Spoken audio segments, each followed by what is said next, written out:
Lucas capítulo 2.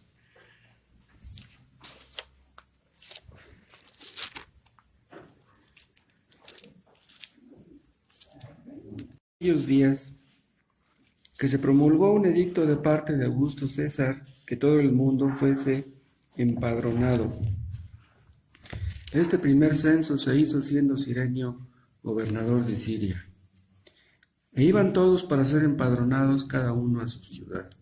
Y José subió de Galilea, de la ciudad de Nazaret, a Judea, a la ciudad de David, que se llama Belén, por cuanto era de la casa y familia de David, para ser empadronado con María su mujer, desposada con él, la cual estaba encinta. Y aconteció que estando ellos allí, se cumplieron los días de su alumbramiento, y dio a luz a su hijo primogénito, y lo envolvió en pañales, y lo acostó en un pesebre, porque no había lugar para ellos en el mesón. Había pastores en la misma región que velaban y guardaban las vigilias de la noche sobre su rebaño. Y aquí se les presentó un ángel del Señor, y la gloria del Señor los rodeó de resplandor, y tuvieron gran temor. Pero el ángel les dijo: no temáis, porque aquí os doy nuevas de gran gozo, que será para todo el pueblo, que os ha nacido hoy en la ciudad de David un Salvador, que es Cristo el Señor.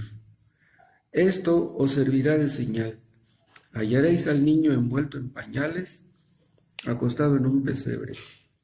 Y repentinamente apareció con el ángel una multitud de las huestes celestiales que alababan a Dios y decían, vean lo que decían los ángeles, lo decían cantando: gloria a Dios en las alturas, y en la tierra paz, buena voluntad para con los hombres. Gracias, Padre, por tu buena voluntad. Y es por lo mismo, Padre, que tantos a través de la historia han sido salvos. Y es por eso que estamos aquí, alabando tu nombre, por las maravillas que hiciste entonces y que sigues haciendo aún. Te pedimos una bendición a través de tu palabra, que podamos estar atentos, concentrarnos en tu palabra, que penetre hasta lo más profundo y nos capacite para conocerte mejor. En el nombre de Jesús. Amén. Hace ratito Moy estaba cantando Noche de Paz y dije yo, ya se respira el aire, el ambiente navideño. Nosotros no creemos que Jesús nació en diciembre. No sabemos exactamente cuándo nació. Hay conjeturas acerca de eso. Pero sí podemos estar seguros que no nació en diciembre. De todas maneras, desde que éramos niños, nos gustaba el ambiente navideño. A los inconversos les gusta la Navidad, no en sí porque Jesús haya nacido. Les gusta por el ambiente, por la fiesta, por el baile, por la borrachera, por el aguinaldo, por las posadas. Y se comprende, ¿no? Se comprende porque pues pobre gente que tiene tantos problemas, tantas crisis, necesidades, quieren disfrutar un rato. Vean ustedes quiénes dijeron estas palabras del versículo 14. Fueron ángeles, seres gloriosos, cantando por el hecho de que el niño Jesús ha nacido en este mundo. Yo no sé si los ángeles sabrían exactamente a qué venía Jesús. Puede ser que sí. No sé si Dios mismo se los haya dicho, se los haya explicado.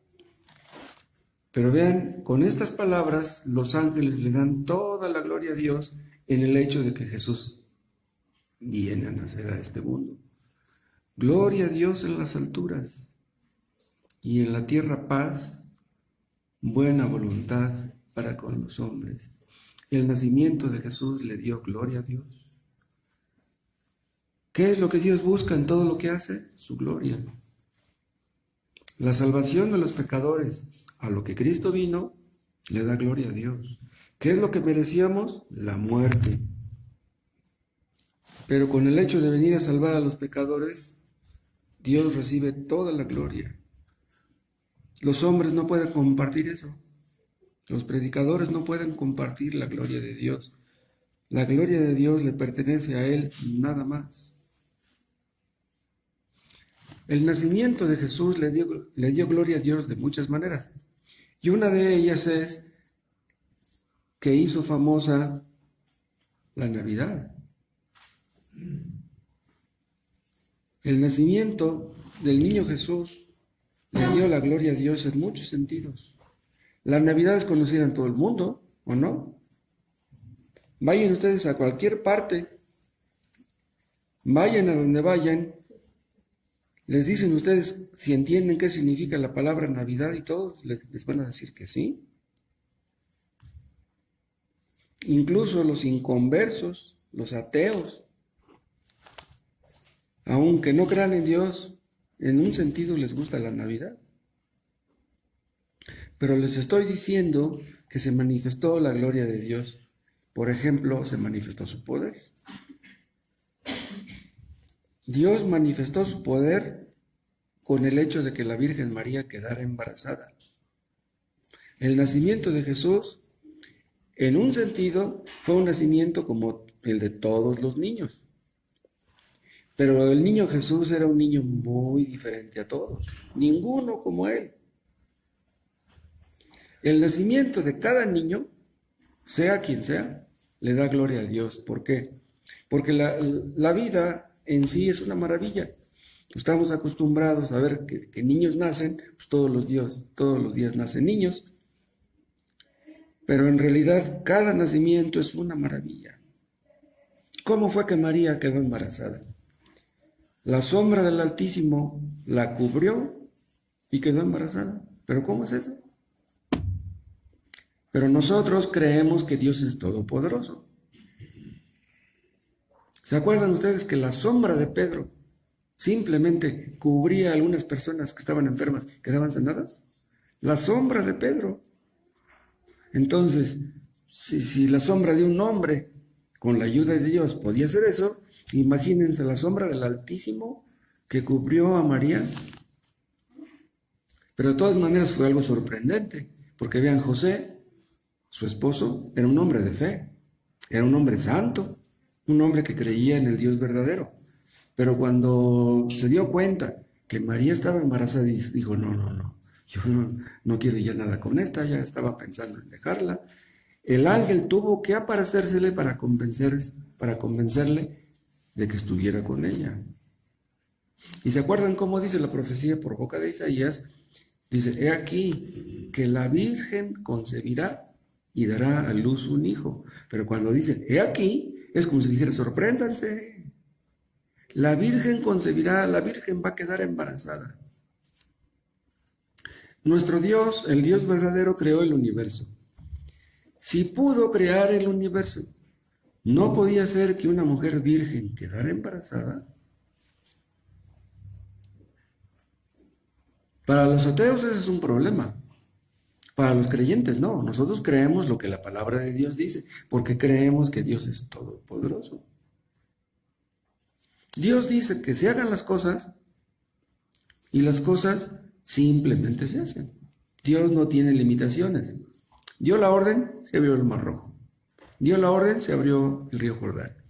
Dio la orden y se cayeron los muros de Jericó. Él no sabe de limitaciones ni de restricciones. Cuando nosotros los creyentes llegamos a entender que Dios es todopoderoso, hemos entendido algo muy importante. ¿Se acuerdan cómo Dios se revelaba en el Antiguo Testamento? Se revelaba a uno de los patriarcas de una manera, a otros de otra. O sea, a uno no le revelaba todos sus atributos, sino que a uno le revelaba uno y a otro y a otro. Pero cuando nosotros entendemos que Él es todopoderoso, hemos entendido mucho. Si creemos de veras que Dios es todopoderoso, oramos y dejamos nuestro problema en las manos de Dios. Él puede, si quiere, puede ayudarme. Y si Él no quiere, pues no me va a ayudar. Sea que me diga que sí, sea que me diga que no, yo estaré contento, pero que me lo diga, que yo entienda que esa es su voluntad. Si quiere, puede.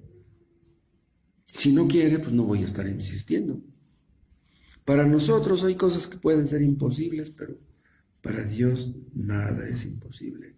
Entonces, pongamos nuestra mano en la boca y esperemos que Él haga lo que tenga que hacer.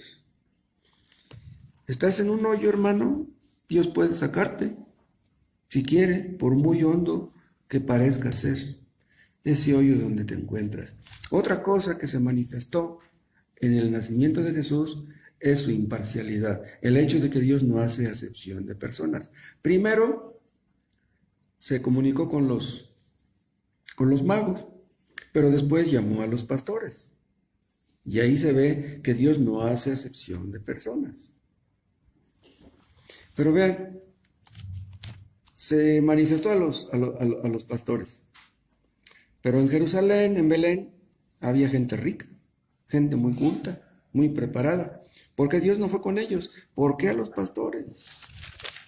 Pero repito, Dios no hace excepción de personas. Los magos no eran incultos, los magos no eran pobres, pero Dios los llamó a ellos.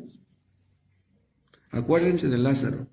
Lázaro era mendigo, pero era salvo. El rico era rico, pero no era salvo. El apóstol Pablo dice en una parte que no son muchos nobles los que llegan a ser salvos. Dice, no muchos nobles, pero sí algunos. Los pastores fueron escogidos, pero no por ser pastores. Fueron escogidos no por ser pobres. Miren, los pastores normalmente eran pobres. Los pastores no eran los dueños de las ovejas. Los pastores eran los que cuidaban las ovejas. Pues eran peones que ganaban, pues yo no sé cuánto, pero eran pobres. Pero Dios escogió a pastores pobres. Pero no por ser pobres. La pobreza no nos recomienda delante de Dios. Y la riqueza no excluye a nadie. Lo mismo le da a Dios salvar a un rico que salvar a un pobre. Hay hombres ricos que son muy malvados, pero por muy malvados que sean, Dios puede salvar a un rico. Y hay pobres que igual son muy malvados. Pues sean como sean, Dios puede salvar a cualquiera. El asunto es que delante de Dios todos somos pecadores. Nadie merece ser llamado. Nadie merece ser escogido.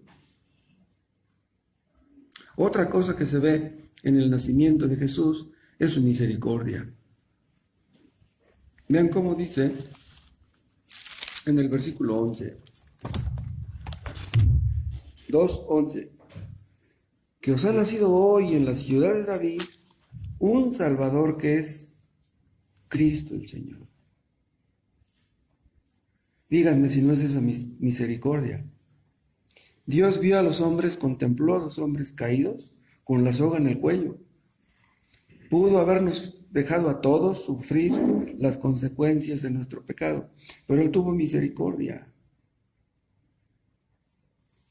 No quiso que todos nos fuéramos al infierno. Aquí la palabra Salvador en mi Biblia está con mayúscula.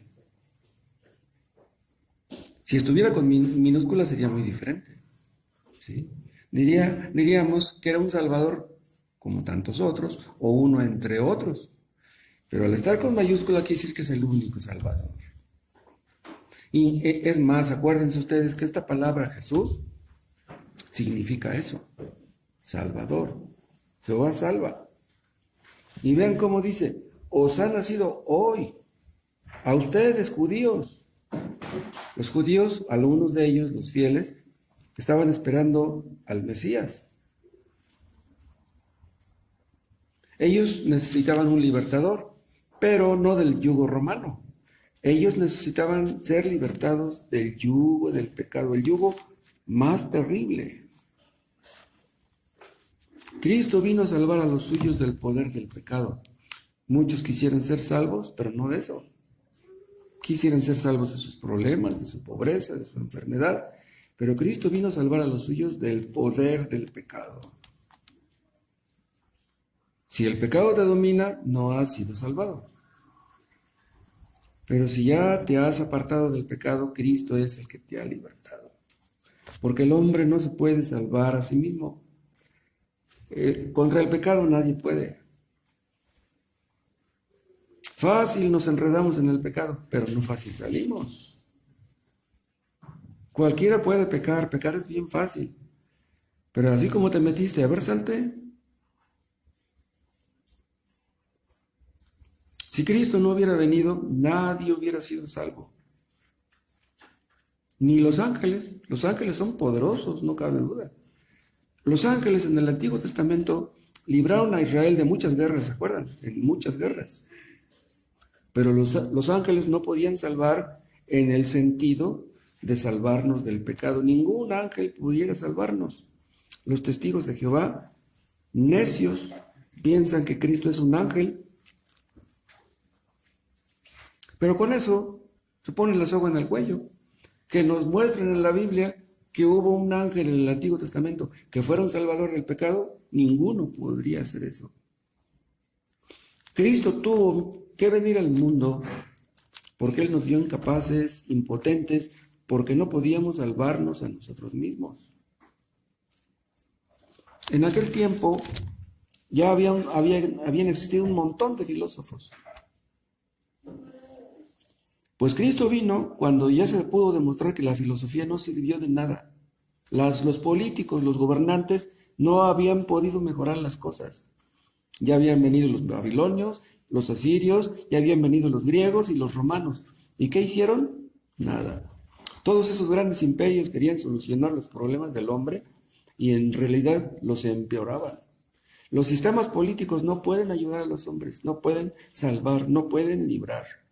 Se llama marxismo, neoliberalismo, se llama democracia. Los sistemas políticos no pueden ayudar al hombre contra el verdadero problema. ¿Cuál es ese problema? El pecado. López Obrador tiene buenas intenciones. Su deseo, yo supongo, sería el de ayudar a la gente pobre para que México ya no fuera tan pobre como lo ha sido a través de la historia. Me llama la atención que uno de los países más pobres de México es Tabasco. Y López Obrador nació en Tabasco. Y él sabe lo que es la pobreza. Yo creo por eso la gente pobre le mueve el corazón. Pero López Obrador no va a acabar con la pobreza, se los aseguro. Ni con la impunidad, ni con el crimen. No va a acabar con la violencia. Para acabar con el pecado, tendría que acabar con todos, matarnos a todos. Eso no puede ser. El hombre vive en la miseria, pero en la miseria espiritual. Y de esa clase de miseria López Obrador ni sabe ni puede. Y de su misericordia, ¿saben qué? Se deriva su condescendencia. Porque vean cómo dice en el versículo 9. Y aquí se les presentó un ángel del Señor. Esta palabra, he aquí, acuérdense, quiere decir que algo inusual, va a decir algo atípico. Algo que no se ve todos los días, dice. Se les presentó un ángel del Señor y la gloria del Señor los rodeó de resplandor y tuvieron gran temor. Pero el ángel les dijo, no temáis, porque aquí os doy nuevas de gran gozo, que será para todo el pueblo. Que os ha nacido hoy en la ciudad de David un Salvador, que es Cristo. Si estas no son buenas noticias, si esto no es digno de decirlo cantando, entonces, ¿qué digan ustedes? Los ángeles no se aparecen todos los días. Imagínense que unos pobres pastores pudieron ver a los ángeles y escucharlos cantar. ¿Quién es el hombre para que te acuerdes de él? ¿Quiénes somos nosotros para que Dios venga al mundo a visitarnos? Nosotros vamos a visitar a personas que nos quieren, a personas que nos reciben bien, a personas a las que les caemos bien. No vamos a visitar a una persona que le caemos mal. A una persona que nos odia no la vamos a visitar. Pues Cristo vino a visitar a sus enemigos. Cristo vino a visitar a los que le odiaban. El Dios infinito, Cristo, vino a visitar a gusanos. que merecíamos ser aplastados. Cristo nació en pobreza extrema. Cristo nunca tuvo dinero. Cristo tuvo un padre pobre, tuvo un oficio pobre, fue carpintero. No cabe duda que él descendió a las partes más bajas de la tierra. A eso se refiere el texto que menciona esas palabras. Las partes más bajas de la tierra no es el infierno, no, es eso, que nació pobre, en medio de hermanos incrédulos, de gente que quería matarlo. Se humilló, no cabe duda. La encarnación de Cristo fue humillante. Antes de venir al mundo, Cristo estaba en el cielo. Todos le adoraban, todos los ángeles le adoraban.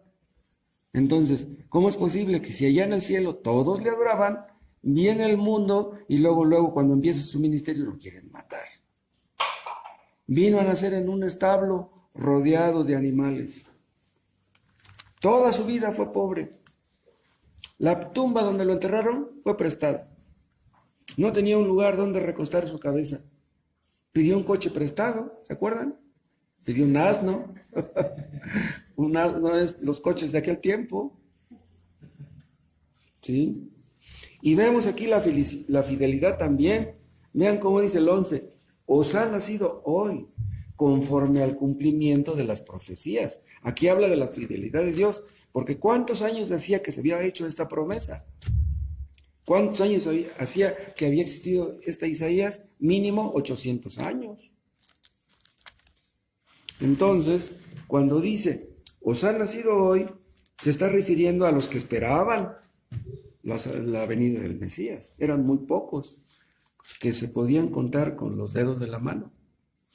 Y esto nos indica que aunque tarden, pero sus promesas se van a cumplir. Dios no miente.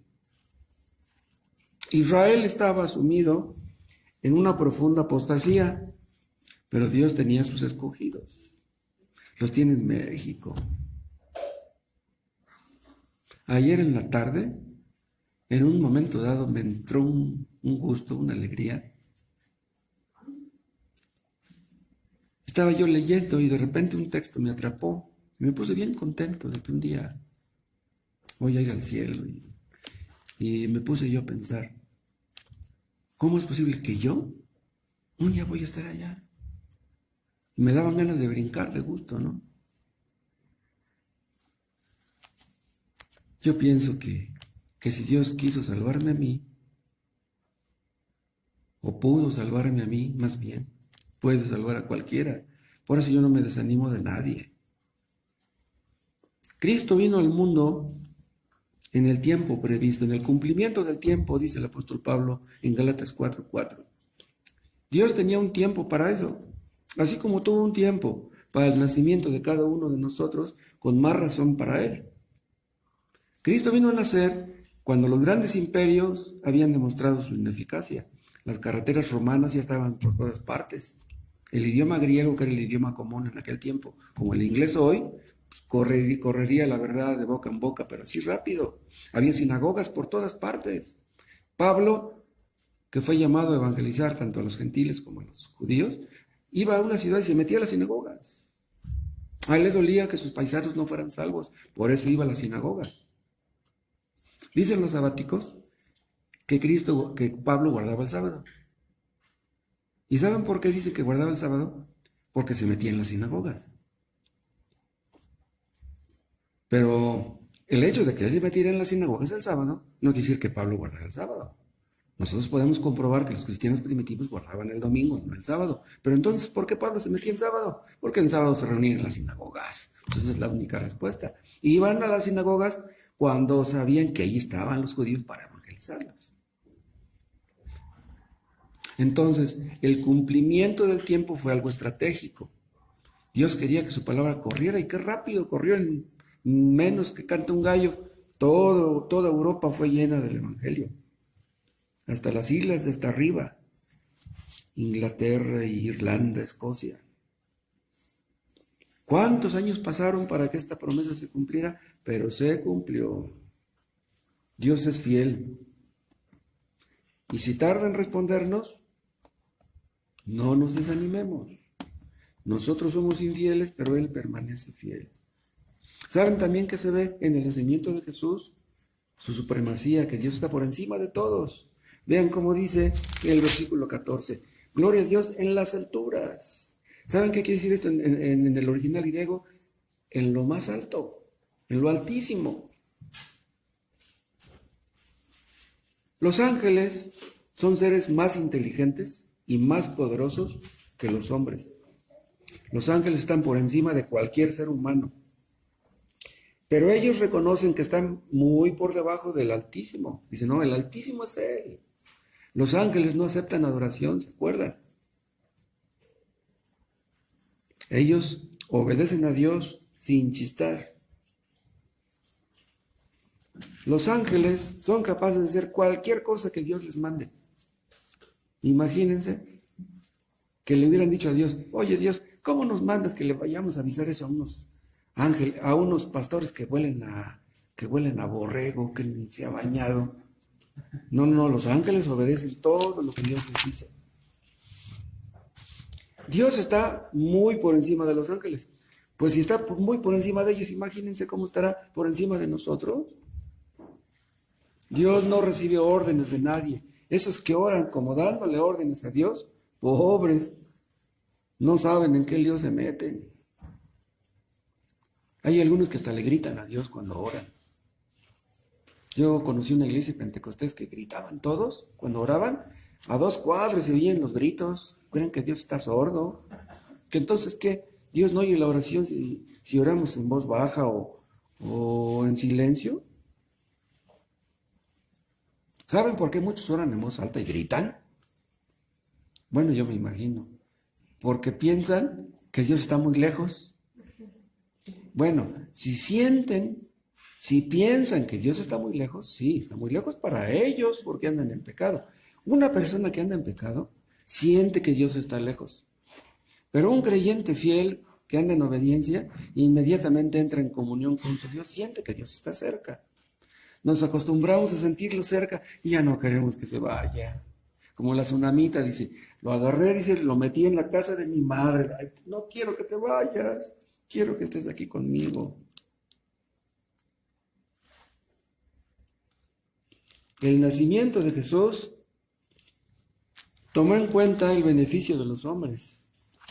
Pero ven ustedes cómo Dios es mencionado primero. Dice, gloria a Dios en las alturas y en la tierra paz, buena voluntad para con los hombres. Primero Dios, primero la gloria de Dios, luego los hombres.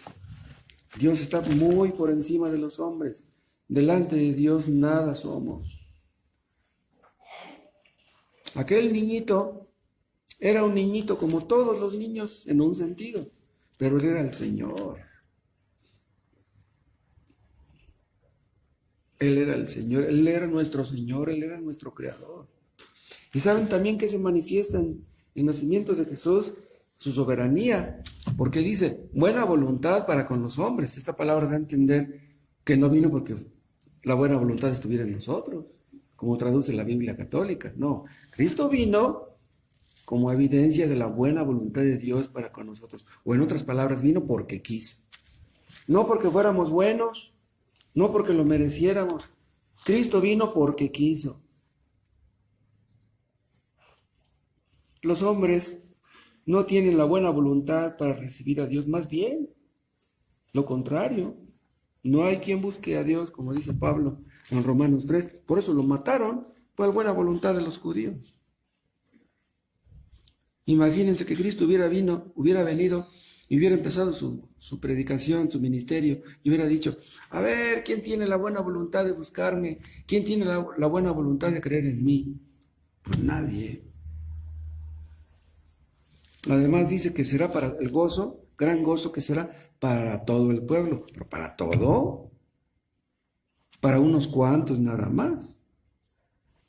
Los demás que no tenían buena voluntad lo mataron. Fueron muy pocos los que le creyeron. Entonces, ¿por qué le avisó Dios a estos pastores y a estos magos? ¿Acaso estos pastores y estos magos eran mejores que otros pastores y que otros magos? Había miles de pastores, habría muchísimos magos. No, lo que pasa es que Dios abrió el corazón de ellos, de esos pastores y de esos magos, lo mismo que Dios hizo con Lidia, que abrió sus corazones para que la palabra penetrara. Dice en el versículo 9, vean, y aquí que se les presentó un ángel del Señor, y la gloria del Señor los rodeó de resplandor. Este resplandor estaría nada más alrededor de los pastores. Pero si Dios hubiera querido, el resplandor hubiera llegado a todo Belén, a todo Jerusalén, a todo Israel, a todo el mundo, si hubiera querido. Pero vean, un resplandor rodeando a unos pocos pobres pastores.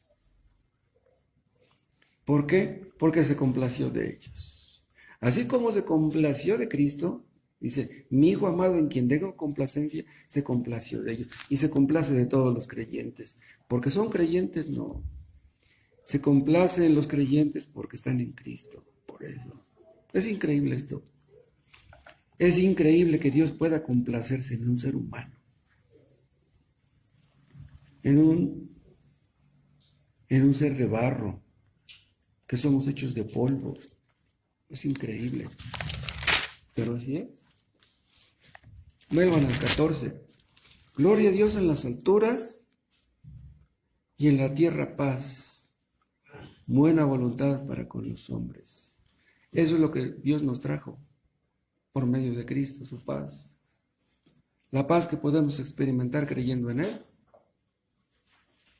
Esa es la paz de Dios. La paz que Cristo nos trajo. La paz por la que tantos hombres en este mundo han luchado, que han buscado, que han promovido y que no han conseguido realmente. ¿Qué es lo que buscaban Fidel Castro y el Che Guevara? Estaban cansados de Batista y de los gringos. Y tantos muertos buscando la paz. ¿Y qué es lo que tienen los pobres cubanos hoy? Esta paz es la que tienen solamente los escogidos. Es la paz la que nos hace, es esa paz la que nos hace pacificadores. Tenemos paz para con Dios por medio de nuestro Señor Jesucristo. Esta paz la conocen solamente los que tienen una buena relación con Dios. Muchos tienen un pavo en estos días finales del año, pero aunque tengan un pavo, no tienen la paz de Dios. Se emborrachan y están contentos y bailan y se ponen a cantar, pero esa no es la paz de Dios. Ese gozo es un gozo carnal que les dura un ratito y que al día siguiente, ¿cómo despiertan? ¿Cómo amanecen? Pobres. Cristo vino a nacer en un pesebre, pero no solamente para la gloria de Dios. ¿Saben también para qué? Para el bien de los hombres. Esta paz que Dios promete, solamente la pueden disfrutar los que se someten a Cristo. Es la buena voluntad de Dios la que quiere que nos reconciliemos con Él. Dios quiere nuestro bien. Si tú no te has reconciliado con Dios, ¿por qué no lo haces ahora? Porque si tú no quieres obedecer a Dios, si tú no quieres obedecer al Señor, no vas a tener esta paz y no la vas a tener en ningún lado. Va a llegar el año nuevo, te van a dar un abrazo, te van a decir feliz año nuevo, pero no conocerás esta paz, porque esta paz la puede dar solamente Cristo.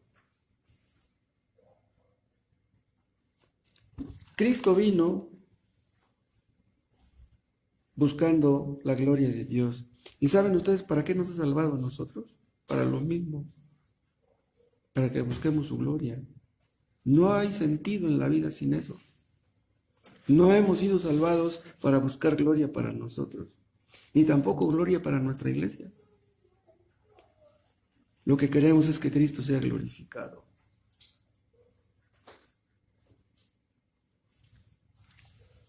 La paz, el gozo, pueden encontrarse solamente viviendo para la gloria de Dios. Fuera de esto no puede haber ni paz ni gozo. Si ustedes no se han arrepentido de sus pecados, háganlo ahora y conocerán esta paz y podrán vivir para la gloria de Dios. Doblen sus rodillas delante de este niño que se convirtió en hombre y que murió en la cruz.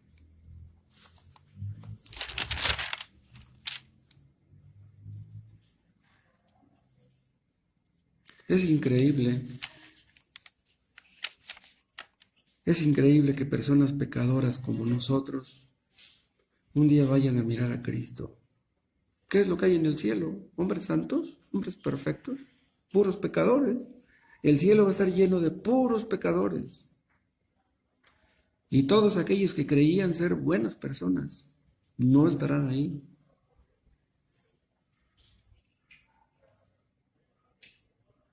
Si Cristo vino a nacer, esa era una muestra de la buena voluntad de Dios para recibirnos. Ya no hay obstáculos. Si Cristo te invita a venir a Él, es porque quiere recibirte. Si te dice que creas y que te arrepientes, es que quiere perdonarte. ¿Cómo puedes tú dudar que no sea así? Dios no quiere que los pecadores perezcan. Dios no quiere que los pecadores sufran en el infierno. Lo que Dios quiere es que te arrepientas y vivas. La buena voluntad de Dios se manifestó ahí en el pesebre. Se manifestó en la cruz. Y si tú te preguntas, ¿cómo puedo yo saber si Dios tiene buena voluntad para conmigo? Mira el pesebre, mira ese niñito ahí. Si Dios no hubiera querido perdonar, no hubiera mandado a su hijo a nacer en el pesebre. O sea, Dios no solamente perdona, sino que está deseoso de hacerlo. Como dijo Jesús, ¿cuántas veces quise juntar a tus hijos como la gallina junta sus polluelos? Dice, pero tú no quisiste. Yo quería que ustedes se arrepintieran, pero ustedes no quisieron. Que Dios nos conceda ver muchos salvos entre nosotros.